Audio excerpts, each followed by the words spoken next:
அன்பு நான் பிராமின் உள்ளங்களே, அன்பு காட்டி வெல்வாய், கருணை காட்டி வெல்வாய், இரக்கம் காட்டி வெல்வாய். முதல்வர்மான் அடியனுக்கு இங்கு நேரிலே செய்து வைத்த உபதேசத்தையே தம்மப்பத பாடங்களாக நான் உங்களுக்கு நடத்தி கொண்டு வருகிறேன். தம்மப்பதம் என்பது புத்தர் பெருமானுடைய உபதேசங்களை எல்லாம் அவருடைய சீடர்கள் தொகுத்த பாடங்கள்.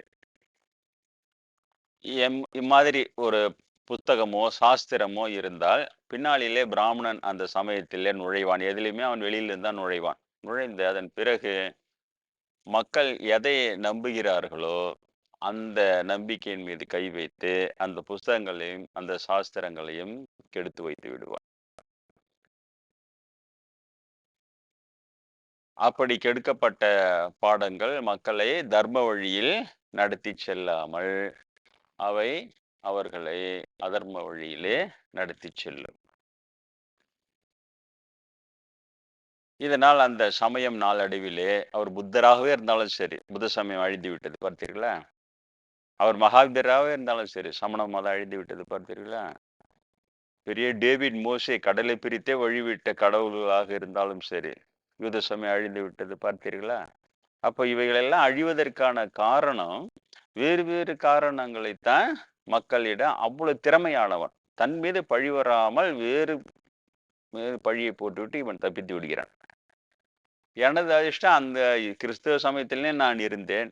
இங்கு அழிந்துவிட்ட சைவத்தை தூக்கி நிறுத்துகிற அந்த பணியிலும் நான் இருந்தேன். இப்பொழுதும் இருக்கிறேன். இதனால் ஆண்டவன் எனக்கு எல்லாவற்றையும் தொகுத்து தருகிறான். இது ஏன் அழிகிறது? ஒரு புத்த தத்துவம் அழிவதில்லை என்றால் அழியாமல் இருக்க வேண்டும். புத்த சமயம் அழிந்து போய் இந்தியாவில் அழிந்து போய்விட்டது. வெளிநாடுகள்லாம் இருக்கிறது. ஜப்பான்ல, சைனால கொடி கட்டி பறக்கிறது. அதே மாதிரி யூத சமயம், அதே மாதிரி சமணம், ஜைனசம் ஏன் அழிந்தது என்ற காரணத்தை இதுவரை யாருமே ஆராய்ச்சி கூட பண்ணல. அவ்வளவு டேலண்டடா ஆராய்ச்சிக்கு கூட அதை கொண்டு வராத அளவுக்கு அதை வச்சுட்டு, ஏன்னா இன்னாண்ட வந்துட்டோன்னே இவன் அழிச்சதுன்றது காட்டாம வேற யாரும் அழிச்சாங்க வேற யாரும் அழிச்சாங்கன்னே காட்டுவான் ஜனங்களுக்கு. அதனால கடவுள் எனக்கு இந்த பிறவியை கொடுத்து இதில் புத்தர் பெருமானுடைய நேரடி உபதேசத்தை பெறுவதற்கும் எனக்கு பெற வைத்து, அப்படியே இயேசுபிரான்ல இருந்து அண்ணாமலையார் தரிசனம் இவைகளை எல்லாமே கடவுள் கொடுத்து உங்களிடம் நான் இதை சொல்லும்படியாக வைத்திருக்கிறேன்.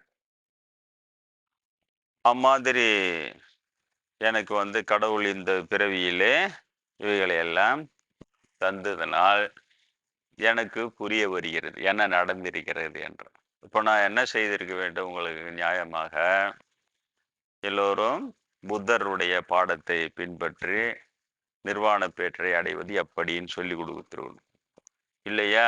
இயேசு நாமத்தினாலே எப்படி பாவங்கள் மன்னிக்கப்பட்டு பரலோகம் போகுதுன்னு உங்களுக்கு சொல்லி கொடுத்துருக்கணும் இல்லையா? உண்ணாமலைக்கு அரோகரா, உண்ணாமலை அம்மனுக்கு அரோகரா சொல்லிட்டு அண்ணாமலையார் உண்ணாமலை அம்மன் தரிசனம் பெறுவது அப்படின்னு உங்களுக்கு சொல்லி கொடுத்துருக்கணும் இல்லையா? கண்ணபிரான் சொன்ன கீதையை சொல்லி கொடுத்து ஞான அனுபூதி பெறுது அப்படின்னு சொல்லி கொடுத்துருக்கணும். ஆனா இது எதையுமே சொல்லி கொடுக்க முடியல. பார்த்தா இது எல்லாமே சொல்லி கொடுத்துருக்குறாங்க முன்னாலேயே. ஆனா சொல்லி கொடுத்தோம், ஏன் இன்னைக்கு அதெல்லாம் காணாம போயிருக்கிறது? அந்த கேள்விக்கு விடையத்தான் உங்களுக்கு சொல்லுகிறான்.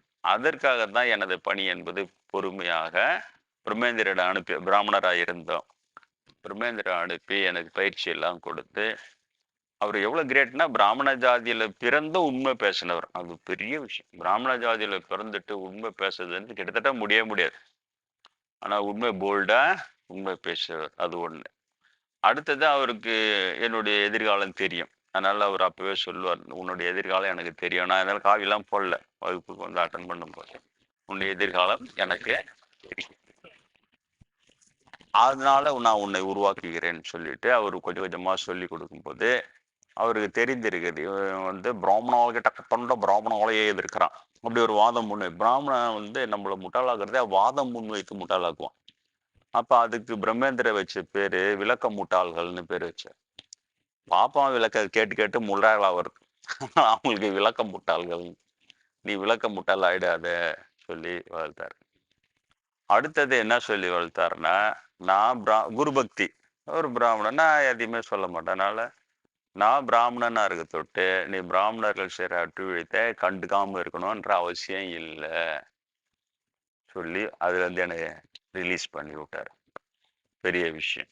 அடுத்து அதுவும் இல்லாம, சாதியை சம்மட்டி கொண்டாடின்னு சொல்லிட்டு போறாரு. குரு கட்டளை என்னது? சாதியை சம்மட்டி கொண்டாடி. சாதியை சம்மட்டி கொண்டாடிச்சா பாப்பான் ஐயோன்னு கத்துறான். என்னடா இது? சாதி தானே கத்தணும். பாப்பா ஏன் கத்துறான்? இப்போ ஜாதி வேறு பாப்பா வேறு இல்லைன்னு ப்ரூவ் ஆயிடுச்சா? நீ ஜாதி இல்லைன்னு நீ சொல்ல. பாப்பானுங்க வந்து கடகடன்னு ஏன் ஏன் உனக்கு பிராமணனை பார்த்தா பிடிக்க மாட்டேது? ஏன் பிராமணனை பார்த்தா கரிச்சு கொட்டுற?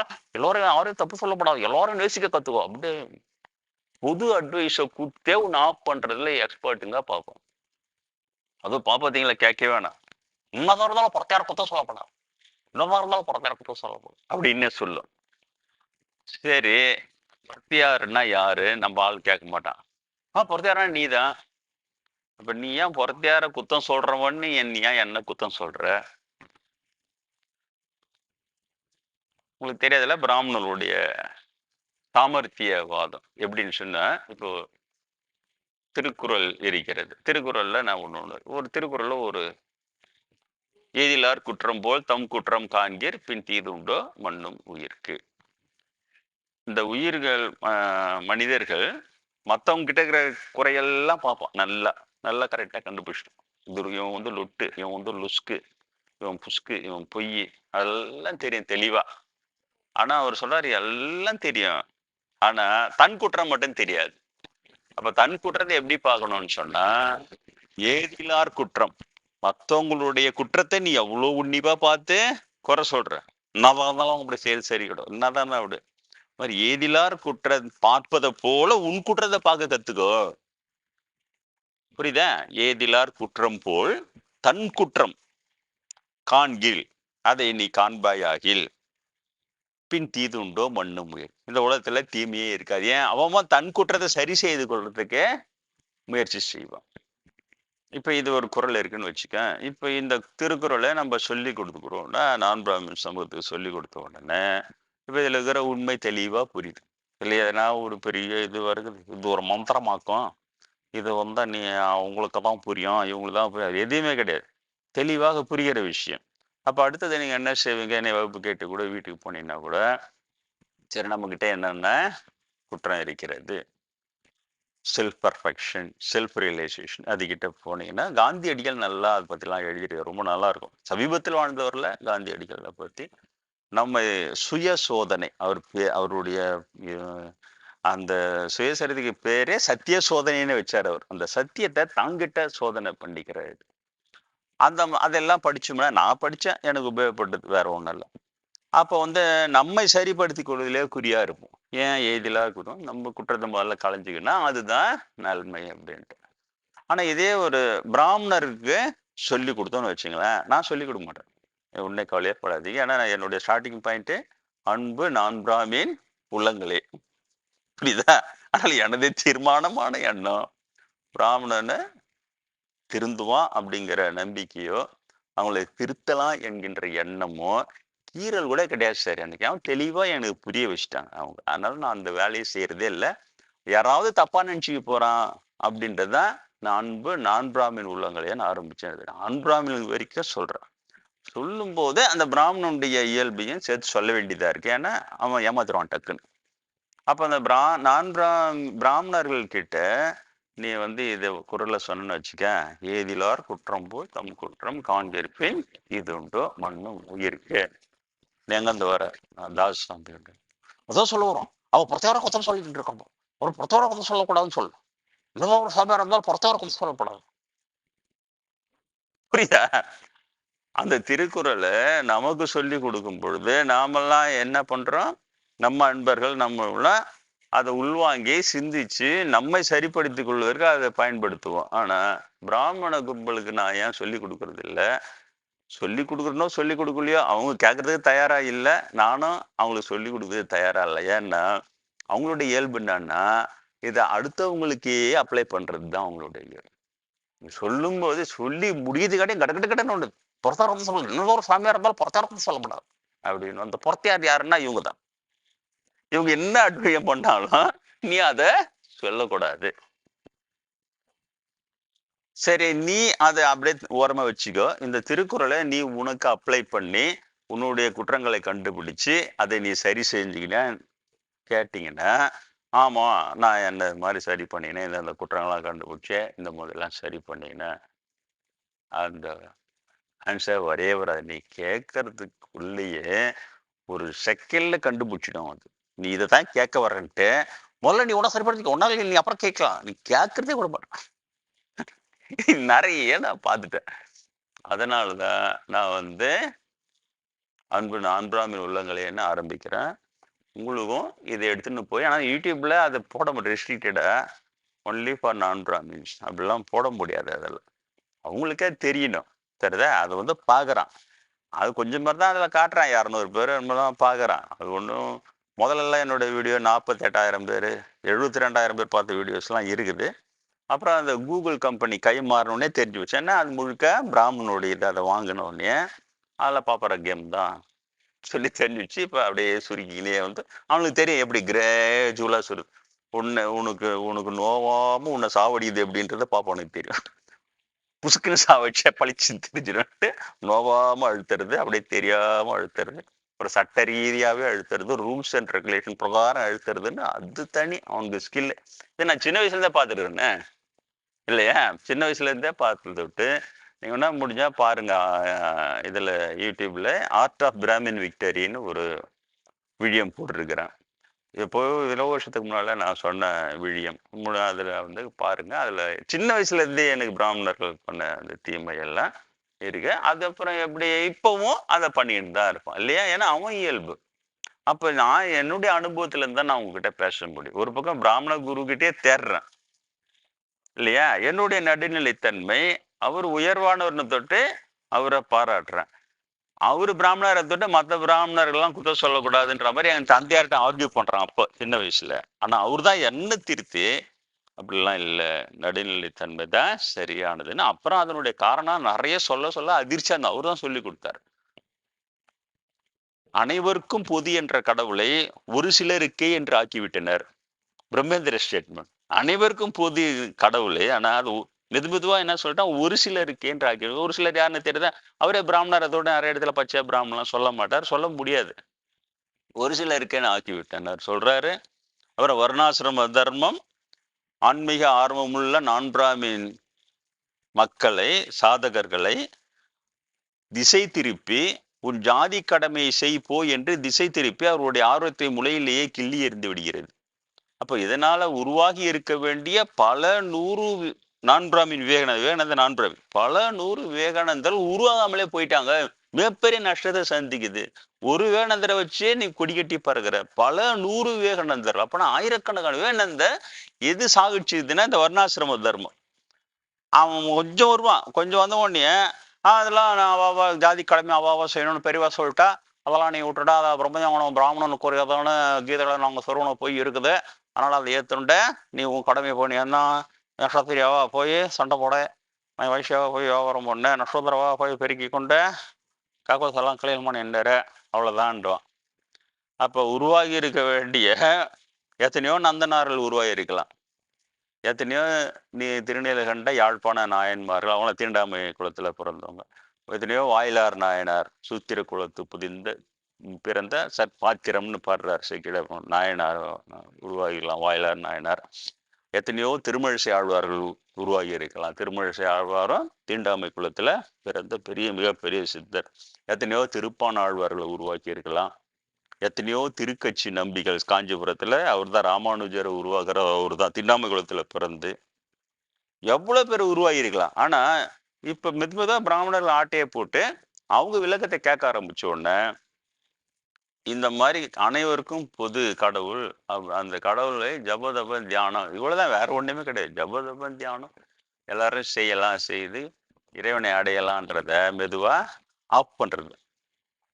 பிற ஜாதியில யாரும் ஆன்மீகமா முன்னேறாம விடுது. இதை சொல்லி தந்தவர் பிராமணரான பிரம்மேந்திர சார். எனக்கு எவ்வளவு பெரிய கிரேட் அவர், எவ்வளவு பெரிய கிரேட்டு. அப்ப அவர் தான் சொன்னார், மிகப்பெரிய மனிதர்களின் சோகம் இந்த சமுதாயத்திற்கு புரியவே இல்லை. இவங்க இங்கேருந்து வராங்க கடப்புட நடிப்புலாம் நடிச்சுட்டு என்ன என்னென்னமோ டான்ஸ் கண்ணாமூனா ஆடி அதுக்கப்புறம் விபச்சாரத்தை ராத்திரிலாம் உழைக்கிறதுன்னு போச்சு ராத்திரிலாம் உழைச்சி பகலெல்லாம் நடிச்சு அப்படியே வந்துட்டாங்கன்னு சொல்லிட்டு அவங்க வராங்க சார் உள்ள ஆன்மீகம் வந்து. நான் இப்போ என்னையும் நான் அப்படி சொல்கிறேன், அவங்களுக்கு ஒரு பழப்பை அதை அவங்க பழப்பை அவங்க கெடுக்கிற பத்தியா. அதே பிராமண ஜாதியில பிறந்த அதை தான் பிரம்மதர் சொன்னார். மிகப்பெரிய மனிதன் சோகம் சமுதாயம் புரியவே இல்லை, கெடுத்துன்னு இருக்குது இது. உருவாகி இருக்க வேண்டிய பல நூறு விவேகானந்தர்லாம் உருவாகாம முளையிலே கிள்ளி போட்டு ஜாதிகள் திசை திருப்பி அவர் சொன்ன ஸ்டேட்மெண்ட் என்ன திசை திரும்ப என்ன திருப்பி ஆன்மீகமா உருவாக்குனவர் அவரு தான். சரியா எனக்கு நடராஜர் கிட்ட குரு காட்டுன்னா அவரு கிட்ட அமிச்சாரு நடராஜர், சரியா என்ன உருவாக்கி கொண்டு வந்தார். அதுல அவரு அதையும் சொல்றாரு, நீ கண்டி தேராம போயிட்டீன்னா உன்னை என்னிடம் அனுப்பிய குருநாதருக்கு நான் பதில் சொல்ல வேண்டும்னாரு எனக்கு. அவ்வளவு பொறுப்பு வாய்ந்தவர். கிட்டத்தட்ட ஒரு ஞானத்துக்கிட்ட யாராலும் நிக்கவே முடியாது. துல்லியமா இன்னை வரைக்கும் அது உபயோகப்பட்டு கொண்டே இருக்கிறது. அவருடைய ஞானம் இவ்வளவு சாதாரணமானதெல்லாம் இல்லை. அதனால அதையெல்லாம் தொகுத்துதான் நான் வந்து சொல்றேன். அதெல்லாம் புரிந்து கொண்டு மிகப்பெரிய பொறுப்பு இருக்கிறது, மிகப்பெரிய நன்மையை சமுதாயம் எழுந்து கொண்டே இருக்கிறது. நான் பிராமின் தேரனா என்ன, பிராமணர் சமுதாயத்துல பிராமணனும் தேரட்டா, நான் பிராமணனும் தேரட்டுமே. அதையும் போட்டு அதை தான் அவர் சொன்னார். அனைவருக்கும் பொது என்ற கடவுளை ஒரு சிலருக்கு என்று ஆக்கிவிட்டனர். எது இந்த வருணாசிரமம் அந்த வேலையை பண்ணுது. அதனால ஜாதியை சம்மட்டி கொண்டு அடின்ட்டு போனார். போயிட்டு அவர் புத்தர் பாடம்லாம் அற்புதமா எடுப்பார். அவர் நேரடியாக புத்தரிடம் சீடனா இருந்து பாடம் படித்தேன்னு சொல்லிட்டு அதை முற்பிறவி நினைவுல கொண்டு அந்த பாடங்களை இந்த காலத்துக்கு ஏற்றாற்போல் நான் எழுதி போட்டு அதெல்லாம் நான் படிப்போம். நாங்கெல்லாம் அதெல்லாம் படித்தோம். அதில் யார் யார் தேர்னாங்கன்னு எனக்கு தெரியாது, நான் தேர்னேன். அற்புதமா அதெல்லாம் கொண்டு வந்தார் அவர். பாரத அவருடைய பாடம் புத்தர் பாடல ஒரு பாடம் அடிச்சுக்க முடியாத ஒரு பாடம். பாரத நாட்டின் நீண்ட நாளைய சோகம் அதன் ஜாதி இன பிரிவுகளே. இந்த நாட்டின் மனிதர்களுக்கு சோகம் சுபாவம் என்ற தன்மையாகிவிட்டது. தெரியுதா? இதனால் மிகப்பெரிய மனிதர்களின் சோகம் இந்த சமுதாயத்திற்கு இன்னமும் புரியவே இல்லை. எப்படி இருக்கு? பாரத நாட்டின் நீண்ட நாளைய சோகமா ஜாதி இன பிரிவு. இது சோகம் சுபாவம் ஆயிடுச்சான் இவங்களுக்கு. அதனால மிகப்பெரிய மனிதர்கள் வந்து அதெல்லாம் ஜாதிலாம் இல்லை, அதெல்லாம் இல்லை, அனைவருக்கும் பொது கடவுளும் கடவுள் துறையும் இறைவனை உணர்வதும் பொதுன்னு சொன்னா இது புரிஞ்சுக்காம அவங்கள போய் அட்டாக் பண்றது. பிரம்மேந்திரி அட்டாக் பண்ணா, சில பிராமணா குசும்பு வேலை பண்ணிட்டு போயிட்டான் அப்படி சொல்றான் சார். எவ்வளவு பெரிய கிரேட், நீ கிட்ட போக முடியாது அவர்கிட்ட. தெரியுதா? அவர் சூஸ் பண்ணது நான் பிராமின் என்ன தானே சூஸ் பண்ணாரு, பண்ணி சரியா கொண்டு வந்தார். அப்பவே கண்டுபிடிச்சாங்க கொஞ்சம் பேர், சாமி நம்ம வீட்டுலாம் சேர்க்காம அவர் தனியா வளர்க்குறாரு, நம்ம கூட சேர்ந்தா கெட்டு விடுவாருன்னு. அப்ப கல்லூரி போகும்போது கரெக்டா பிரிச்சு தான் வளர்த்து கொண்டு வந்து தேற்றி அப்ப கூட ரொம்ப இது பண்ண. அப்புறம் இங்க வந்து ஆசீர்வாதம் பண்ணிட்டு போனார். அந்த ஞானானுபூதியை நீ உன்ன என்ன குருன்னு சொல்லிக்கோ, ஆனா ஞானானுபூதி நீ அடிச்சினாதான் நான் உன்னை சீடன்னு சொல்லுவேன். அப்படி சேலஞ்ச் வச்சு கொண்டு வந்தார். உன்னை அடிச்சிட்டேன் கரெக்டா, அதை எட்டி பிடிச்ச உடனே அவர் அவ்வளவு சந்தோஷப்பட்டார். அவரு தான் என்னை விட அவர் தான் அதிகமா சந்தோஷப்பட்டார். அதுக்கப்புறம் இங்க வந்து நேரா பிரம்மேந்திரர் வந்து ஒருத்தங்க ஆசிரமத்துல வந்து சீடனை வாழ்த்துறது சாதாரண விஷயமே கிடையாது. அவ்வளவு கிரேட். அவரு வந்து வாழ்த்தினார் இல்லையா? அங்க வளவனூர்ல கல்யாண மண்டபம் ஏற்பாடு பண்ணும்போது சொன்னார் இல்லையா? அவ்வளவு பேர் கேட்டீங்க. கரெக்டா சொன்னார்ல, இறைவனே வளவனூர் அன்பர்களுக்கு இறைவனே வந்து அமர்ந்து உங்களுக்கு பாடம் நடத்துகிறான் சொன்னாரா இல்லையா? நான் அதெல்லாம் எதிர்பார்க்கவே இல்லை. சீடன்ற முறையில் என்னை கண்டிச்சே தான் வளர்த்தாரு, டைட் பண்ணியே வளர்த்தாரு. ஆனா டக்குன்னு நான் தேர்னோன்னா ஒரு பாராட்டினா நான் எதிர்பார்க்கவே இல்லை. அச்சு தூக்குனாரு. அந்த ஒரு நாள் பாராட்டு அவ்வளவு விஷயம் இருக்கு. அப்புறம் இங்க உட்கார்ந்த உடனே அன்பர்கள்லாம் சொன்னாங்க, அவர் வந்து மாசம் ஒரு நாள் தான் பாக்குறேன்றாரு, வாரம் ஒரு நாள் பார்த்துருக்கிறாரு, இப்போ ஞாயிற்றுக்கிழமை மட்டும், இனிமேல் மாசம் ஒரு நாள் பாக்குறேன்றாருன்னு சொன்னாங்க. கூட்டம் வரணும்னா தினம் பார்க்கணும் சார், வேற ஒண்ணும் கிடையாது, டெய்லி பார்க்கணும். இன்னும் அதிகமா கூட்டம் வரணும்னா உங்களுக்கு வந்து ஃபீஸ் போடணும், ஃபீஸ் கட்டணும். நீ 50 ரூபாய் கொடுத்துக்கோ, 100 ரூபாய் கொடுத்துக்கோ, 1000 ரூபாய் கொடுத்துக்கோ. பணக்காரங்க வர வர இந்த 50 100 பின்னால் தள்ளின்னு வந்து முன்னால கட்டணம் அதிகமாக கொடுக்குறோம், முன்னால் உட்கார வச்சுன்னு வந்து இடம் பத்தாது. அப்படியே ஜெஜு உனக்கு நான் 2000 தரேன் வருவோம், கடன் வாங்கியாவது எடுத்து கொடுத்துட்டு உட்காருவோம் சார். ஜனங்க மென்டாலிட்டி. நான் இது ரெண்டுமே செய்யறது இல்லை. உங்களுக்கு தெரிந்ததுதான், இங்க நடக்கிற அன்னதானமும் நல்ல காரியங்களும் என்னோடு 20 வருடங்களாக என்னை புரிந்து கொண்டு சரியாக இருக்கிற ஒரு 10 பேர், அவங்களும் வெல் டு டூவா இருக்கணும். அவங்க நல்ல வசதியாக இருக்கணும். அவங்க அளவாக அவங்களாம் ஒன்று சேர்ந்து போட்டு அதை நிகழ்ச்சி நடத்தின்னு போகிறாங்க. இவ்வளோதான். மற்றபடி உங்களுக்கு தெரிஞ்சது தான். நீங்கள் யார்கிட்டையும் நன்கொடை வாங்குறதோ எல்லாம் ரொம்ப கொடுக்குறவங்க கூட ரொம்ப வற்புறுத்தி நாங்கள் 10 வருஷமா வரோம் அப்படின்னு கம்பல் பண்ணி கொடுக்கறது தான். அப்போ சரி கேட்பாங்க, சரி பரவாயில்ல. ஏன்னா சரியான அண்டர்ஸ்டாண்டிங் வரணும். கட டொனேஷன் கொடுக்குறேன்னு கொடுத்துட்டு அதெல்லாம் நீ எதை சொல்லலை, நான் 100 கோடி கொடுக்குறேன்னு வந்தாங்க இந்து அமைப்பினர் வந்து. ஆனால் புத்தர் இயேசுலாம் வச்சுக்கூடாது. எப்படி பாரு, நம்ம அன்பர்களே போயிட்டு அனுப்பிச்சிட்டாங்க. தேவையில்லை, இது மணி பேஸ்டு ஆசிரமம் கிடையாது. இப்போ நம்ம தினம் எனக்கு கூட்டம் வரணும்னா இதெல்லாம் செய்யணும். உங்களுக்கு வந்து கட்டணம் போடணும், போட்டால் கூட்டம் பிச்சுக்கும். நவராத்திரி பூஜை முதல் எல்லாமே இலவசமாக தான் செய்து கொண்டு வருகிறோம். அதே போல் தினம் பார்க்கணும். பார்த்துட்டு சரி நல்லதா பொல்லாது அவங்க கஷ்டம் நிறைய, ஒரு ஆறுதலுக்கு ஒரு சாமியார் கட்சா அவங்க தோலை சாஞ்சு அவங்க அழுதுட்டு சொல்லிட்டு போகும்போது அவங்களுக்கு ஆறுதல் கிடைக்க தான் செய்யும். அதனால தினம் பார்க்கணும். நான் இது எல்லாத்தையும் கட் பண்ணுறேன், பண்ணிட்டு மாதம் ஒரு நாள் தான் பார்க்குறேன்றேன். அப்போது அதை சொல்கிறாங்க சாமிகள் இங்கே வந்து உள்ளே உட்காந்து இருக்கும்போது பண்பர்லாம் இந்த மாதிரி நீங்கள் வந்துட்டு போனோம்னா மாதம் ஒரு நாள் தான். அப்போ தான் அவருக்கே தெரியும். அப்போனா எப்போ பாரு வாரம் ஒரு நாள் தான் பார்க்குறேன், வாரம் ஒரு நாள் தான் பார்க்குறேன், ரொம்ப பார்க்குறது இல்லையா. அப்போ கூட வந்துடும். அப்போ சாப்பாட்டுக்கு மீதி விஷயம்லாம் அவர் சீட்டு எழுதி வைப்பார். சோப்பு திந்துடுச்சு, பெஸ்ட்டு திந்துடுச்சுன்னா வாங்கிட்டு வந்து கொடுப்பாங்க. அப்புறம் அவர்கிட்ட போட்டு கொடுத்துட்டாங்க. அப்புறம் சாமியெல்லாம் அப்போ அவரு கொடுத்த அந்த சர்டிஃபிகேட்டிங்க உணர்வுகளுக்கு அவர் ஏன் அப்படி இருக்கிறாருன்னா, தாசருக்கு இந்த உலகத்தில் ஆக வேண்டியது எதுவும் இல்லைன்னாரு.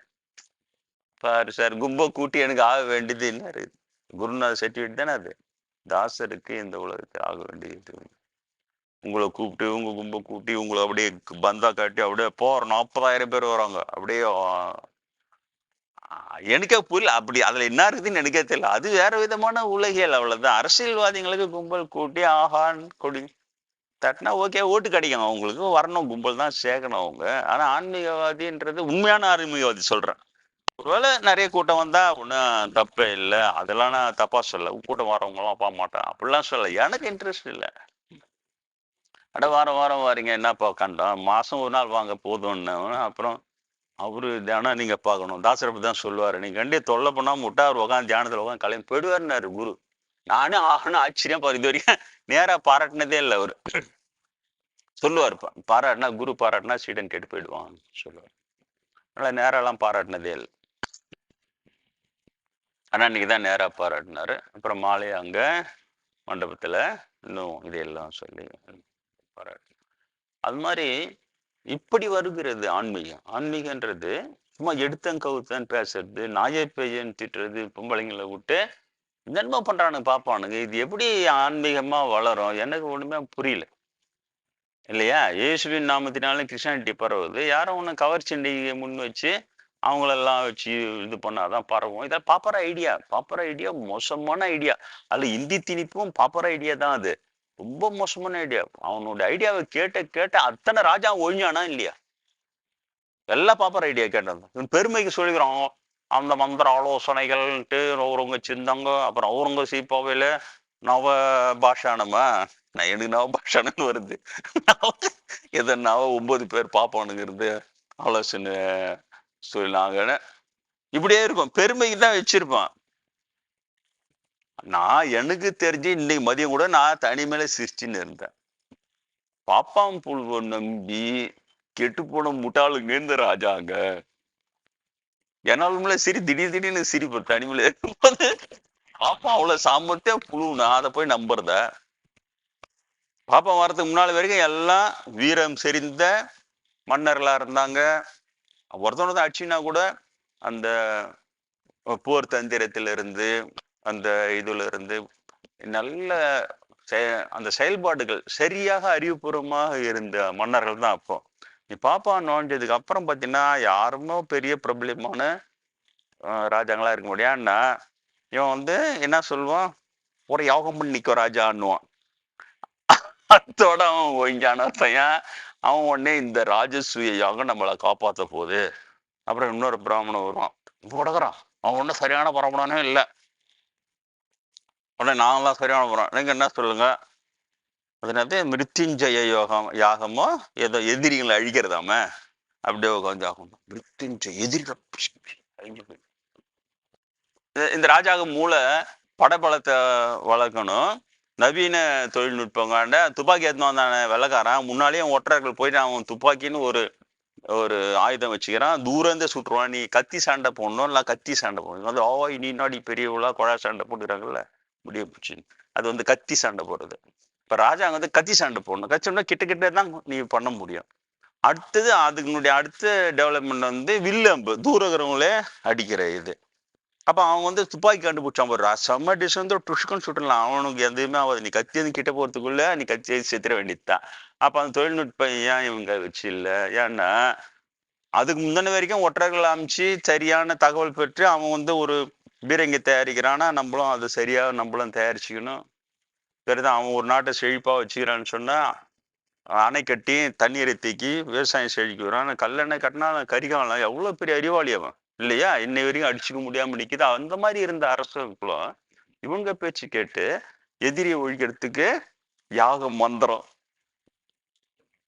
மிருத்யுஞ்சய மந்திரம். அதான் சிரிச்சுன்னு ஏன்டா ஓய்ஞ்சானுங்க ராஜாங்கன்னா பாப்பாம் புழுவை நம்பி முட்டாளா போய் ஒழிஞ்சவனுங்க தான் அரசர்களும் அரசர்கள். நான் சொல்றது உங்களுக்கு ஏத்துக்க முடியுதா இல்லையா கேக்குறேன். சரியா தானே சொல்றேன்? ஏன் இல்லை ராஜாங்கள்லாம் ஏன் ஒழிஞ்சானுங்க? விதவிதமா பாப்பான்னு கேட்காதீங்க. அவன் வேற வேற விஷயமா சொல்லி சொல்லி அவன் இது அவனுடைய வேலையே பார்ப்பான். புரியுதா? அறிவு தவிர மீதி எல்லாத்தையும் கத்துக்கலாம் பாப்பாங்க. பாப்பார ஐடியாவை கேட்டு பாப்பார ஐடியா கேட்காத எல்லா அரச குலமும் ஜெயிச்சுக்கினே வருது. ஜெயிச்சுனா வந்து இன்னமும் இருக்குது. நான் பல முறை சொல்லிட்டேன். இந்த அரசர்களும் சொல்றேன் எங்கடா காணும், எல்லாம் ஒழிஞ்சுது. சம்ஸ்கிருத மந்திர பவர்னா இங்கதான் அந்த யாகம் எந்த யாகம் என்ன கண்ண முன்னானு.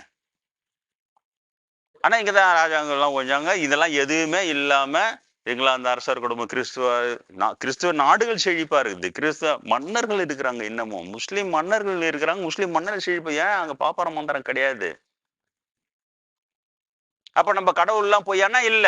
ஆனா உண்ணாமலையம்மன் தான் என்ன கைட் பண்றாங்க. அண்ணாமலையார் தான் தரிசனம். இதுவும் உண்மை. இவங்க வந்து நாத்திகம் பேசுறது ரொம்ப எளிது. ஏன்னா எல்லாத்தையும் மறுத்துட்டு போயின்னே இருக்கலாம். அதெல்லாம் ஒண்ணும் இல்லை, அதெல்லாம் ஒண்ணும் இல்லை, சும்மா இதெல்லாம் வந்து சும்மா அப்படியே பூஸ்டப் பண்ணி என்னமோ பண்ணிடுறாங்க. அது ரொம்ப ஈஸி. நாத்திகம் பேச ஈஸி. அட்லீஸ்ட் அதையாவது பேசுறாங்களே சந்தோஷமாகுது. ஏன்னா அவன் பாப்பம் கட்டி ஏமாற மாட்டான் மினிமம். அப்ப இந்த நாத்திகம் பேசுற அரசியல்வாதி குடும்பங்கள்லாம் பார்த்தா 10 தலைமுறை சொத்து இருக்கு. இந்த பாப்பா விடுற மந்திரம் கிடையாது அங்க தானாவே. அவங்க வீட்டு பொம்பளைங்க போய் அப்ப கவுத்துட்டு வந்து அதனாலதான் இந்த அளவுக்கு எங்கேயோ போயிருப்பாங்க. அப்போ நாத்திகம் பேசுறது ஈஸி. ஆனா இப்ப என்ன மாதிரி ஆத்திகம் பேசணும். கடவுள் உண்மை அனுபவத்தோடு பேசணும். ஏன்னா அதான் குருநாதர் காட்டல அனுபவம் இல்லாம பேச. இன்னொன்னு பிரம்மேந்திர எனக்கு ஒரு பெரிய நன்மை செய்தார். என்னன்னா எந்த ஒரு புத்தகத்தின் பிரதிநிதியாகவும் உன்னை ஆக்கி கொண்டு விடாதேன்ட்டு போனார். சத்தியா எந்த ஒரு இப்ப என்ன பண்ற குர்ஆன் அதுதான் கடவுள் உண்மையான புஸ்தகம், பைபிள் அதுதான் கடவுள் உண்மையான புஸ்தகம். ஆனா எங்க இருந்தோம் கீதை தான் கடவுள் உண்மையான புஸ்தகம். அப்புறம் தம்மபதம் தான் புத்தகம். சமண மதத்தை என்ன தெரியல. புத்தகம் சண்டை புக் ஃபைட். இதை பிரம்மேந்தி எவ்வளவு அறிவாளியா எனக்கு சொல்லி கொடுத்துட்டு போனார். எந்த ஒரு புத்தகத்தின் பிரதிநிதியாகவும் உன்னை ஆக்கி கொண்டு விடாது. ஏன்னா புத்தகத்தை பேசி அப்புறம் அந்த புத்தகம் தான் வசி, இந்த புத்தகம் தான் வசி. அப்புறம் எல்லா புத்தகத்திலும் பாப்பா போய் உள்ள அழகா சொல்லிவிட்டேன். நான் சொல்ல தம்மபத புத்தகத்துல கூட அருமையான கருத்துக்கள் இருக்கின்றன. ஆனா பின்னால பாப்போம் சொல்லணும் பொய்யும் இருக்குது. ஒரு பிராமணன் ஒரு வாயுதந்தாரை கொன்றாலும் உனக்கு அப்பவும் சேராது சொல்லிட்டான் சார். இதை சொல்றதே புத்தர் ஒருவர உலக பெரிய புத்தர் வந்து ஒரு பிராமணன் எனக்கு உபதேசம் பண்ண என்ன பண்ணிருக்கணும்? அன்பு காட்டி வெல்வாய், கருணை காட்டி வெல்வாய், இறக்கம் காட்டி வெல்வாய்ன்னு தான் பண்ணாரே தவிர அவர் என்ன சொல்லிருக்குன்னா நீ தோசை நீ பசங்க பிராமணனை பிறந்துட்டா நீ உங்க அப்பா அம்மையே கொலை பண்ணாலும் உனக்கு பாவம் சேராது அதானே சொல்லியிருக்கணும். தெரியுதா? ஏன் ஒழிஞ்சது தெரியுதா? புத்தசாமியா தர்மம் இது. அன்பு கருணை இருக்குதான் தர்மம். ஆனா அதனுடைய விளக்கம் பாப்பாங்கிட்ட போனீங்கன்னா அன்பு மனோரும் அழைக்கிறார். நீ சொல்ற தர்மம் வரையதோ சொன்னார். அப்ப அன்பு எதை பார்ப்போம்? எவ்வளவு கேவலமான உன்னை ஏமாத்தினாலும் உன்னை கண்டுக்கோம இருக்கிறது தான் அன்பு. பிரகாரத்தை சொல்லப்படாது. பாப்பான் பேச்சு கேட்டீங்கன்னா இதே அன்பாக வேறையா மாறி இருக்கும். என்னன்னா பாப்பான் எவ்வளவு கேவலமா இந்த கேரளா பெண்களை ஏமாத்தி நாஸ்தி பண்ணான்ல சொல்றதுக்கே வாய்க்கு தெரியுதா? அது ஒரு பாப்பார பொறுக்கி பையன் பிரசங்கம் பண்றேன்னு அதை டிபெண்ட் பண்ணி நியாயப்படுத்துறான். ஒரே வந்து சொல்லிட்டாராம். என்ன பரசுராமரே வந்து சொல்லிட்டாராம் இவர்கிட்ட, இதெல்லாம் அவ்வளவுட்டாராம். எவ்வளவு அநியாயம்! அவனை கட்டின புருஷனை வெளியில உட்கார வச்சுட்டு ஃபர்ஸ்ட் நைட்ல உள்ள அவனுடைய மனைவி அவன் வந்து வீணாகிறான். அவனு பணம் பதைக்கு நீ உட்காந்துதான் ஆனால் பாஸ்தரம் கடவுள் சாட்டான்னா, இதை விட ஒரு அநியாயம் இந்த உலகத்தில் இருக்க முடியாது சார். எப்படி இவங்களுக்கு தண்டனை கிடைக்காம போகுது அதுவே தெரியல. மக்கள் கேட்கறது சரி, இவ்வளவு அநியாயம் பண்றாங்க சாமி, அவங்களுக்கு தண்டனை கிடைக்கலையே, எனக்குன்னு தெரியல. இதனாலதான் இந்த தண்டனை கிடைக்குதுன்னு தெரியாம இருக்கலாமே தவிர மற்றபடி தண்டனை கிடைத்து கொண்டுதான் இருக்கிறது. அப்ப இந்த பாப்பாங்கிட்ட கேட்டா அந்த அன்பற்ற செயலை இவன் நியாயப்படுத்துறான். பரசுராமர் சொன்னாரு, சதராவன்கள் பிராமணன் கூட புரோகித்து கொண்ட வாரிசுகத்துக்கெல்லாம் சொன்னாரு. ஏன் சத்திரியாகங்களே இல்லாத பட்சத்தில் கட்டின புருஷன் உகானுகிறா எப்படி தெரியுதா? அதை டிஃபெண்ட் பண்றது, இவங்களுடைய அட்டுழியத்தை டிஃபெண்ட் பண்றது இவனுங்க. அப்போ அட்டுழியம் பண்ற பிராமணன் நான் பண்ணலையே, இதெல்லாம் ஒரு வாதம் இல்லையா? கருவறையில எல்லா ஜாதியும் நானே பிராமணன் தான், நானே இருந்தா கூட போகக்கூடாது, போக முடியாது. யாரு கொட்டுறாரு கொலவியா, நானே பிராமணன் தான், நானே நினைச்சா கூட கருவறை போய் பூஜை பண்ணக்கூடாது. பெரிய அறிவாளித்தனமான வாதம் பண்ணி அதை டிஃபெண்ட் பண்றது. அதை தூக்கின்னு வந்து இப்ப இருக்கிற கழுதிங்களாம் அதை பேசுறது. என்னதே இதெல்லாம் தெரியுதா? பெரியாரே ஏமாத்திருக்கிறாங்க. பாப்பம் கூட ஃப்ரெண்ட்ஷிப் வச்சு கூடாதுன்னு சொன்னது கரெக்டாக பெரியார் தான் ராஜாஜி கூட ஃப்ரெண்ட்ஷிப் வச்சுக்கினார் தேவையே இல்லாம. அப்புறம் ராஜாஜியோட விதவை பெண்ண காந்தியோட பையனுக்கு குடுன்னு சொல்லி கல்யாணம் பண்றதுக்கு ஐடியா கொடுத்து சொல்லி கல்யாணம் பண்ணி வச்சவர் பெரியாருடைய ஐடியான்னு தான் சொல்றாங்க. அவர் தான். அவரும் நம்ப விட்டு பொண்ணு இளம் உதவி ஆயிட்டா, சரி பொழைச்சும் பொண்ணு அங்க மட்டும் ரிலாக்ஸ் பண்ணிப்பான், தாத்து பொண்ணு பொழைக்கிறா அப்படின்னு. கடைசியில இந்த அனைத்து ஜாதி அரிசியர்களுக்காக பெரியார் வந்து அவரு பேசும்போது ராஜாஜி எப்படி கெடுத்துறா இருப்பாரு. ராஜா என்ன வாதம் வச்சுக்கிறார் தெரியுமா? நீதான் கடவுள் இல்லைன்ட்ட, அப்ப இல்லாத கடவுளுக்கு எவன் பூஜை பண்ணா உனக்குன்னா? அவன் பாப்பானா பூஜை பண்ண மாதிரி யாருனா பூஜை பண்ணுறான், உனக்குதான் கடவுள் இல்லைன்ட்டியா, நீ அதில் நுழையிற, நீ பெசாம கடை அப்படின்னு ஆஃப் பண்ணிக்கிறாரு சார். புரியுதா? பாப்பர சகவாசன்றது பெரியாரியே கெடுத்துரும். அந்த மாதிரியான விஷயம். நான் தம்பர பாடத்துக்கே வரல. கடந்த சில வாரங்களாக நான் பார்க்கின்ற பாடம்தான் இந்த உடலை முன்வைத்து இந்த உடலை பெரிதாக எண்ணி வாழ்கிற வாழ்க்கை தான் மக்கள் வாழ்கிறார்கள். அப்போ இந்த உடலை அதுக்காக உதாசீனப்படுத்த முடியாது. உடம்பார் அழியின் உயிரார் அழிவர், திடம்பட மெய்ஞானம் சேரவும் மாட்டார் சொல்றார் திருமூலர். உடம்பை வளர்க்க உபாயம் அறிந்து உடம்பை வளர்த்தேன் உயிர் வளர்த்தேனே, அதுல ஒரு ரகசியம் இருக்கிறது. அப்போ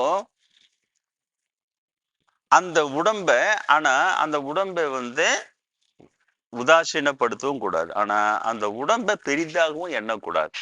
அது தேகாபிமானம் அப்படின்ட்டு சொல்லுவாங்க. தேகாபிமானத்தினால மனிதர்கள் அதை அதிகமா பெருசா எண்ணி, அதுதான் புத்தர் சொல்றார். இந்த உடம்பு என்பது நலிவடைகின்ற ஒரு விஷயம், நீ ரொம்ப பெருசா எடுத்துக்காது. இது இந்த நடிகைகள்லாம் இவங்கெல்லாம் ஒரு ஆட்டம் போடுறாங்க இல்லையா, அவங்க அப்படியே அழகாயிட்டா மாதிரியும் அந்த அழகை பார்த்து எல்லாரும் மயங்கிற மாதிரியும் பாமர மக்கள் அதெல்லாம் இருப்பாங்க தான், அவங்களுக்கு சாதாரண விஷயம்தான். ஆனா அறிவுல வந்து அவனுக்கு அதெல்லாம் தெரியும். அதுல இந்த உடம்பு அவர் என்ன சொல்றாருன்னா, உடம்பு முழுக்க நோய் தான் இருக்கிறது, இது ஒரு குப்பைன்றார். உடம்பு நீ நினைச்சு பார்த்தீங்கன்னா இது ஒரு குப்பை தான். எதுக்காக சொல்றாருன்னா அது அப்படியே நீ அப்படியே விட்டு கிடையாது, அதுக்காக சொல்ல. அந்த அளவுக்கு உடம்பு மேல ஒரு அபிமானம் வச்சு அதை பெருசா வச்சு அதை முன்வைத்த வாழ்க்கையெல்லாம் வாழாதீங்க சொல்றாரு.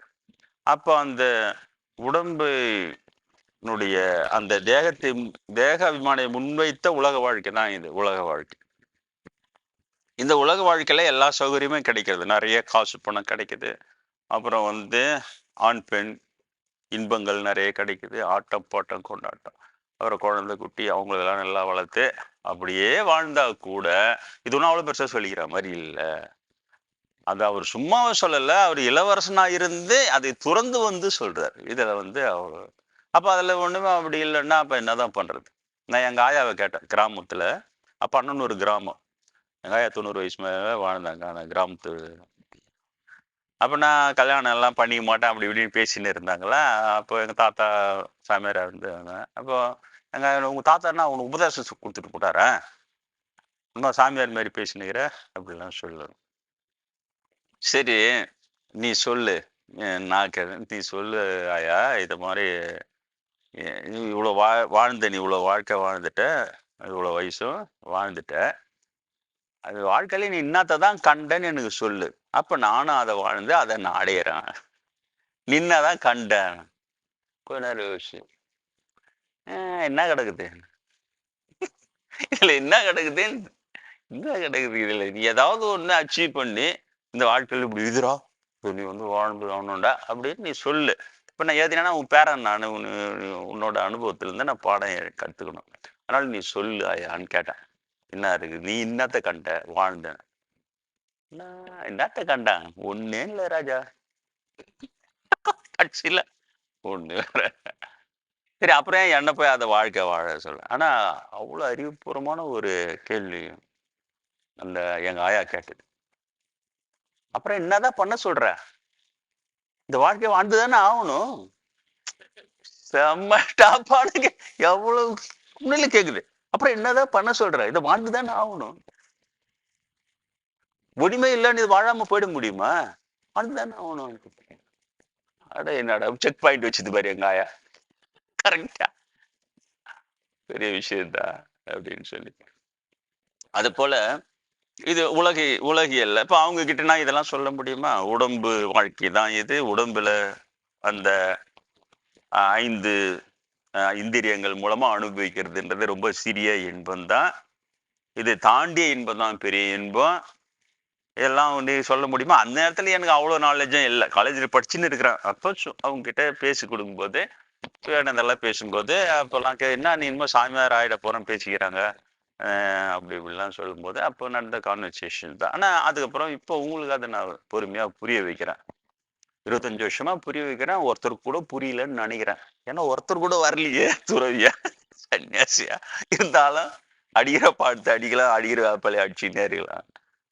ஏதாவது ஒரு காலத்துல புரியும் இல்லையா? நான் வந்து இல்லறம் துறவறம் அத பத்தியே பேசல. ஏன்னா மிகப்பெரிய நிலையில இருந்த ஆவடி சுப்புரமணிய சுவாமிகள் இல்லறவாசி தான். கல்யாணம் பண்ணிக்கினாரு, ரயில்வேல ஒர்க் பண்ணி ரிட்டயர் ஆனாரு. எங்க தாத்தாவுடைய எங்க தாத்தாவும் நல்ல நிலையில இப்ப நான் போனோனே அண்ணனூர்ல சொல்றாங்க. "உன் தாத்தா அப்பவே சொன்னதுதான்ப்பா. அந்த சவுக்கு தோப்புலாம் பெரிய பெரிய கட்டடம் வந்துடுதுடா. இதெல்லாம் ரயில்வே எடுத்துக்கிறான்டா." எல்லாம் சொல்லுவாரு ஒரு ஒரு நாள். அப்புறம் பார்த்தா அது எல்லாம் நடந்துன்னே வருது அப்படின்ட்டுலாம் சொல்லுவாங்க. அவரும் ஒரு நிலையில இருக்கிறாரு. அப்ப சொல்லிட்டு போயிறாரு. நான் வந்து ஒரு நிலைய எட்டி பிடிச்சேன். ஆனா என் என் பேரன் ஒருத்தன் வருவான். அவன் என்னை விட பெரிய நிலைய எட்டி பிடிப்பான்னு சொல்லிட்டு போனாரு. எங்க தாத்தா நான் வந்து சந்திரன்ற நிலைய தான் நான் எட்டி பிடிச்சேன். நான் சூரிய நிலைய எட்டி பிடிக்கல. ஆனா என் பேரன் ஒரே ஒரு பேரன் சூரியன் நிலைய எட்டி பிடிப்பான். முக்தி அடைவான்ட்டு போனாரு. உன்ன பார்த்தோனே தான் எங்களுக்கு ஆச்சு. அந்த அப்ப சின்னதா வயசுல இருந்தா இப்ப பெரிய வளர்ந்துருக்கிறாங்க. அவங்க சொல்றாங்க, "உன்ன பார்த்து தான் புரியுது இப்ப உங்க தாத்தா சொன்னது." அங்க என்ன நடக்க போதுன்றதும் நடந்துன்னுக்குது. அதே நேரத்துல தன் பேரன பத்தி அவங்க முன்னாடியே அவரு சொல்லிட்டு போயிறாரு பாரு. அவன் வந்து சூரிய நிலைய எட்டி பிடிப்பான். முக்தி அடைவான். ஒரே ஒரு பேரன் அப்டின்னாரு. சரி, அது போட்டும். அப்போ நான் உங்களுக்கு இது என்ன சொல்லணும் அப்படின்னு சொன்னா, இதெல்லாம் சொல்லியிருக்கணும். இந்த அப்போ எல்லா சமயங்களும் எங்க வந்து நிக்குதுன்னு சொன்னா, உடம்பு உடம்ப நல்லா அந்த லேகியெல்லாம் சாப்பிட்டு அப்படியே புஷ்டியா வச்சுக்கின்னு, உடம்பால நீ எவ்வளோ இன்பத்துல அனுபவிக்க முடியுமோ அப்படி ஜாலியா அனுபவிச்சுன்னு இரு. அப்படிதானே சொல்றோம். ஆனா எந்த சமயமே அப்படி சொல்லவே இல்ல. நல்ல வேளை அப்படி சொல்லல. ஏன்னா, அதை நிறுவனங்கள்லாம் இத கடந்த இன்பத்தை கண்டவர்கள். அதனால மாணிக்கவாசகர் என்ன சொல்றாரு? "கள்ள புலக்குரம்பை கற்றழிக்க வல்லானே." சிவன பாடுறாரு. எப்படி பாடுறாரு? "சிவபெருமானே நான் உன்னை" இவங்க எல்லாம் போய் வேண்டிக்கிறாங்கல்ல. "சிவபெருமானே உனக்கு அது வேணும், எனக்கு இது வேணும், நல்ல இடத்துல கல்யாணம் பண்ணிடணும், என் பசங்களுக்கு இந்த ஸ்கூல்ல எல்கேஜி சீட்டு கிடைக்கணும்." அவருக்கு எல்லாம் வேண்டிக்கிறாங்க இல்லையா? எல்லாமே நீங்க பார்த்தீங்கன்னா புலன் இன்பத்தை சார்ந்தது தான் அது. ஆனா மாணிக்கவாசகர் எப்படி புகழறாரு? "கள்ள புலக்குரம்பை." புலன் இன்பம்னா தெரியும் இல்லையா? அந்த உடம்பு கள்ள புலக்குரம்பை. இத சொல்லும்போது அவர் சொல்றாரு, "மலம் சோறும் 9 வாயிற் குடிலை." இந்த உடம்புல என்ன இருக்குது? மலம் தான் சுரக்குது. கண்ணுல பீல, காதுல குருவி, மூக்குல சளி, வாயில கோழை, ஒண்ணுக்கு வெளிக்கு, தோல் பூரா வேர்வை நாத்தம். பாதி பேருக்கு வெறுத்து போச்சு. இதை கழுவி மொழிவு தானே நான் ஓடினு இல்லையா? நான் அதுக்கெல்லாம் நான் என் லெவல்ல சின்ன லெவல் அதெல்லாம் பாட உடம்பு வெளிவிடும் வாடை அதை கழுவி உழவிடும் பீடை என்ன எழுதியிருக்கிறேன். உடம்பு வெளிவிடும் வாடை அதை கழுவி உழவிடும் பீடை சொல்லிட்டு இந்த உலகம் அமிழாதே சேடை எழுதியிருக்கிறேன். ஆனா இதுல இவங்கிட்ட இருந்து பார்த்துக்கிட்டுதான். அப்ப கள்ள புலக்குரம்பை கட்டழிக்க வல்லானே. அப்ப புலன் என்பதை கட்டழிச்சுட்டு அதை தாண்டிதானே பெரிய இன்பத்தை தான் நாங்க பாடுறாங்க. அப்ப ஆன்மீகம் நான் சொன்னாலும் வேற யாரும் சொன்னாலும் அதை தானே உங்களுக்கு சொல்லி கொடுக்கணும். அதை எட்டி பிடிக்க பாடுபடுங்க. இப்ப அதை சொல்லி கொடுத்தா பாதி பேருக்கு மேல வரமாட்டான். அடப்பட என்ன ஒரு சொல்றாரு அப்படின்னு சொல்லிட்டு. ஆனா நம்ம என்ன சொல்ல முடியும், உண்மை அதுவாக இருக்கிறது. அதே போல நீங்க சம்பந்தராக அடியேன் பாடிய பாடல் நீங்க பாத்தீங்கன்னா, கற்றவர் காய்வது காமனையேன்னு பண்ணார்.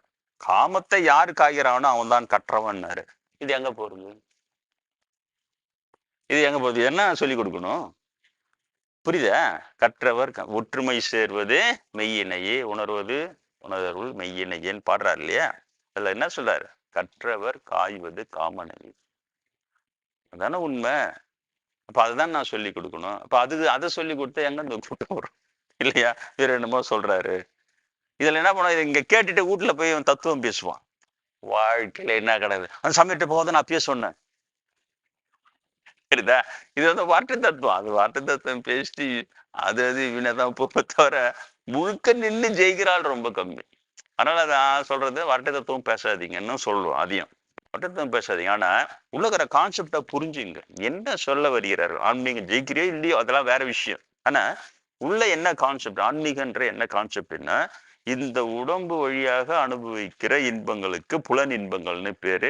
இவையெல்லாம் இந்திரியங்கள், பஞ்சேந்திரியங்கள் பேர். 5 இந்திரியங்கள், கண் காது மூக்கு வாய் தோல் எல்லாம் பஞ்சேந்திரி. பஞ்சன்னா 5 பஞ்சபாண்டவன்றாங்களே, அது மாதிரி 5 இந்திரியம் வழியாக அனுபவிக்கிற புலன் இன்பங்கள். ஓகே.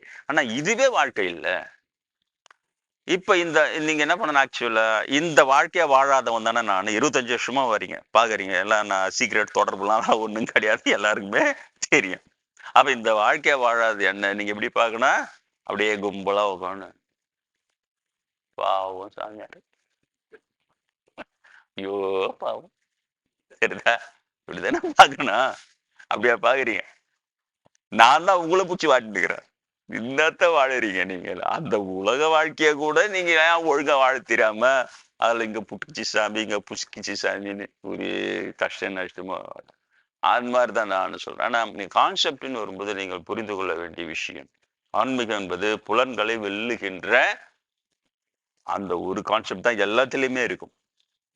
சைவம், வைணவம், சாக்தம், பௌத்தம், சமணம், யூதம், கிறித்துவம், இஸ்லாம், எல்லாத்துலயும் இதுதான் இருக்கும். ஃபைனல் டார்கெட் முன்னாடி சொல்லி முகமது சொன்னது மாதிரி யாரும் சொன்னதே இல்லை. 5 மனைவிகளோட இன்பம் அனுபவித்தாலும் அந்த இறை இன்பம், அந்த இதை கடந்த இன்பம் இருக்கு இல்லையா, அந்த மேலான ஆன்மீகம், அந்த இறை இன்பத்தின் முன்னால் இவை அனைத்து அற்ப சுகமே. அவர் மாதிரி ஒரு ஸ்டேட்மெண்ட் சொன்னதே இல்லை. ஏன் அவர் ஜெயிக்கிறாருன்னா இதுதான் மெயினா ஜெயிக்கிறார். எல்லாருமே அதை தான் சொல்லியிருப்பாங்க. ஆனா இந்த சமய சண்டை போறவன் அதை சொல்லவே மாட்டான். இவனுக்கு தேவை ரிச்சுவல் சண்டை. நீ இந்த சம்பிரதாயம் சடங்கை பண்ணிக்கோ, நீ அந்த சடங்கை பண்ணிக்கோ, உன் சாமி உயர்ந்ததா என் சாமி உயர்ந்ததா, நீ அடிச்சுக்கோ நீ பிடிச்சிக்கோ, அவனை கல்லால் அடி, இவன் அடிக்க மாட்டான். தூண்டி விட்டு நம்ம பசங்களுக்கு வீணாக்கிங்க. நீங்கள் இங்கு வருகிறவர்கள். அதனாலதான் இன்றைய பாடம் இந்த முதுமை என்ற தலைப்புல அழகா கொடுத்துன்னு வராரு. இன்னும் சில பாடங்கள் இப்படியே தான் இருக்கும். உடம்பு என்பது நோய்களுக்கு இடமான ஒரு இடம். இது ஒரு விதமான எலும்பு குவியல். இது அவ்வளவுதான், அதுக்கு மேல ஒண்ணுமே கிடையாது. ஒரு குப்பை தாங்குது. இது கடைசியில போய் சாவுதான் இதோட முடிவுன்னே சொல்றாரு. இதனுடைய முடிவு, உடம்பினுடைய முடிவு சாவுதான். இதுல அதுக்கு மேல எதுவுமே இல்லை. அப்ப என்னதான் பண்ண சொல்றீங்க சாமி? இதை வென்று கடந்த இன்பத்தை அடை, அதை கடக்கின்ற நிலையை அடைன்னு அடுத்த பாடங்கள் எல்லாம் சொல்றாரு. அதுதான் நிர்வாண பேரு. அந்த பேற்றை அடைந்தவன் அழிவதில்லை, வாழ்கிறான். சொன்னதோடு இல்லாம நின்று அதை வாழ்ந்து எனக்கு இப்ப இந்த பிரிவில் இங்க எனக்கு உபதேசம் பண்ணாரா இல்லையா புத்தர் பெருமா? அப்ப புத்தர் வாக்கு பொய்த்தது இல்லைன்றது இதான உண்மை. எனக்கு நிரூபிச்சு காட்டுறாரு. அப்ப இன்னும் புத்தர் இருக்கிறார் இல்லையா? அந்த உடம்பு அழிதோடு இல்லாம நிர்வாண நாடுன்னு அதுக்கு பேர் வச்சிருக்கிறார். அது நான் பல வகுப்புல சொல்லிட்டு, வெளிக்குள் வெளிக்கடந்த அந்த நிலை. வெளி என்றால் ஆகாயம். ஆகாயத்துக்குள்ள ஆகாயம்லாம் இருக்கிறது, நமக்கு தெரியுது ஒரு ஆகாயம் தான். சினிமாவில் மட்டும் எடுக்கிறான். சில இங்கிலீஷ் படம்லாம் நான் பார்க்குறேன். அதில் மட்டும் கொஞ்சம் கொஞ்சம் தான் தொடுறான் அவனும். ஆனால் ஓரளவுக்கு அவனாவது அதை தொடுறானே. இங்கே ஒன்றுமே கிடையாது. வெறுமனே அப்படி அப்படியே பாடுறது, அப்படியே மலரே தேனியா மானியா கோணு குயிலே நீங்க கொஞ்சிக்கினே கிடக்கிறது. அதுக்கப்புறம் பார்த்தா மிஷின் கில்லர் மிஷின் மாதிரி அப்படியே அடிச்சுனா இருந்தாலும் அப்படியே செத்துக்கிட்டே ஊந்துனே இருக்கிறானுங்க. இதுக்கு மேலே இங்க ஒண்ணு பெருசா அறிவெல்லாம் வளர்த்துக்க முடியாது நம்ம இந்த படத்துல. ஆனா ஆங்கில படத்துல ஒரு சில சயின்டிபிக் ட்ரூத்ஸை உள்ள வச்சு அவன் கொண்டு வரான். உண்மையிலே நல்லா இருக்குது அதெல்லாம். ஆனா அதை கண்டுபிடிச்சி சரியா பார்க்கணும். இந்த ட்ரெயின் டிராவல் இதுவெல்லாம் நல்லா கொண்டு வரான். சில கான்செப்ட்லாம் நல்லா கொண்டு வரான். சரி அது போட்டோம். ஆனா அதை டைமென்ஷன் கொண்டு வரான். வேற டைமென்ஷன்ஸ்னா நான் சொன்னது பரிமாணங்கள். இந்த ஆகாயம் மட்டும்தான் நம்மளுக்கு தெரியும். அப்ப இந்த ஆகாயத்துக்குள்ள இன்னொரு ஆகாயம், அதுக்குள்ள இன்னொரு ஆகாயம் இருக்கு கண்டுபிடிச்சு சொன்ன சித்தர்கள் தானே. உனக்கு பிசிக்கலா நிரூபிக்கலை தவிர, ஆனா உண்மை அதுல இருக்குதா இல்லையா? வெளிக்குள் வெளி கடந்து சும்மா இருக்கும் சுகம் சொன்னாங்களா இல்லையா? வெளின்னா என்ன? வெட்ட வெளி ஆகாயம். இப்ப ஆகாயத்துக்குள்ள ஒரு ஆகாயம் இருக்குதா இல்லையா? சொல்லிட்டு தானே போனாங்க. அவங்க வேற என்னதான் பண்ணுவாங்க? ஆன்மீகத்தினுடைய உண்மைகளை கண்டிப்பா உங்களுக்கு ஆதாரம் கேட்டு ஆதாரத்தோட நிரூபிக்கவே முடியாது சார். அதனால பாப்பான்னு நான் சொல்றேன், ஏன் பொய்யையும் அதே மாதிரி ஆதாரம் கேட்காம ஏத்துக்கோ. இதான் பாப்பாரவாதம். ஆன்மீக உண்மைகள் இப்ப நான் சொன்னேனே தவிர அண்ணாமலையா எனக்கு தரிசனம் தந்தார்னு சொல்றேன். அப்போ உடனே இங்கிருந்து யாரு நம்புறது? அப்படி கேட்டாலே போச்சு. ஏன் நிரூபிக்க முடியாது என்னால. தெரியுதா? நிரூபிக்கக்கூடிய 1, 2 உண்மைகள் தான் இருக்கிறது. அது பஞ்சமாதா எனக்கு உடம்பு சரியில்லாத போது ஆங்கில மாத்திரை பேரை சொன்ன உடனே அதை எழுதி கொடுக்குறேன். உமாசங்கர் போய் வாங்கி கொடுக்குறேன். ஒரு மாத்திரை போடனே நல்லா எட்டி கிளம்பி போயினே இருக்கிறேன் மலைக்கு. அந்த மாதிரி 1, 2 தான் நிரூபிக்க முடியும். நிரூபிக்கிறது கூட இருக்கிறவங்க நிரூபிக்கிறது அது. ஆனா அண்ணாமலையார் தரிசனமோ புத்தர் பெருமானுக்கு செய்த உபதேசமோ இயேசுபிரான் சந்தித்ததோ எப்படி நிரூபிக்க முடியும்? இயேசுபிரானை சந்தித்து சென்ட் பீட்டர்னு சொன்னார்னு இங்கே தான் உட்காந்து முதல்ல அந்த வகுப்பு சொன்னேன். அப்புறம் 10 தான் நம்ம பசங்கள்லாம் இருப்பாங்க. அப்போ மெழுகுவத்தி ஏற்றி வச்சுட்டு அந்த வகுப்பு எடுக்கலாம்னு சொன்னாங்க. நான் ஒரே ஒரு மெழுகுவத்தி ஏற்றி வச்சேன். நீங்களாம் ஆளுக்கு ஒன்று ஏற்றி வைங்க போனேன். அவங்கவுங்க ஒன்று ஏற்றி வச்சாங்க. ஆனால் நான் வகுப்பெல்லாம் முடிச்சுட்டு நான் போய் மாலை பூஜையெல்லாம் முடிச்சுட்டு நைட்டு 9 மணிக்கு பார்க்குறேன். இந்த கும்பல் போகாம அங்கேயே உட்காந்து அந்த மெழுகுவத்தியை பார்த்துன்னு உட்காந்துக்குது. இதுன்னு சொல்லிட்டு அப்புறம் மறுநாள் கேட்டேன், என்னப்பா பார்த்துன்னு இருந்தீங்கன்னா, சாமி ஒரே பாக்கெட்ல இருந்து தான் மெழுகுவத்தி எடுத்தோம். நீங்க அதுல இருந்து ஒன்று எடுத்து ஏற்றி வச்சிங்க. அப்புறம் நாங்கெல்லாம் ஒன்று ஏற்றி வச்சோம். எங்களுதெல்லாம் அரை மணி நேரத்துல மெழுகுவத்தி தீர்ந்துடுச்சு. ஆனா நீங்க ஏற்றி வச்சீங்களா மெழுகுவத்தி? அது மட்டும் எத்தனையோ மணி நேரம் சொன்னாங்க. 3 மணி நேரமா 5 மணி நேரம் சரியா ஞாபகம். எவ்வளோ வருஷம் ஆகி போச்சு. 3 மணி நேரம் நின்று. அதனால எல்லாம் உட்காந்து அது எவ்வளவு நேரம் தான் எரியுதுன்னு பார்த்துன்னு உட்காந்து இருந்தாங்களாம். அப்போ இயேசுபிரான் நடத்திய அதிசயம் தானே அது. எத்தனை மணி நேரம் சொன்னாங்க? 5 மணி நேரமோ இதை சொன்னாங்க. எரிஞ்சது சாமி அந்த ஒரு மெழுகுவத்தி. நாங்களும் விடாம நாங்க உடனே எங்கள்கிட்ட அழிஞ்ச உடனே இன்னொரு எழுத்தி வைக்கிறோம். சரி இது எப்படி எரியுது, இது எப்படி, எல்லாமே அதிகபட்சம் அரை மணி நேரம் தான். அந்த ஒரு மெழுகுவத்தி எங்க பாக்கெட்ல காலியாகி அப்புறம் கம்முன்னு இத்தனை மணி நேரம் எரிஞ்சதுன்னு நேற்று கண்டுபிடிச்சாங்களாம். அதுக்காக உட்காந்துக்கிறேன். அங்க தூரம் பார்த்து என்னடா இவங்க இன்னொரு ஆயிட்டு 9 மணி வரைக்கும் உட்காந்துக்கிறாங்க. மறுநாள் கேட்கறேன். ஸோ இந்த மாதிரி அந்த கூட இருக்கிறவங்களுக்கு அந்த ஈஸ்வரனுடைய அந்த அதிசயம் அந்த மாதிரி சின்ன சின்னதா இருக்கும்.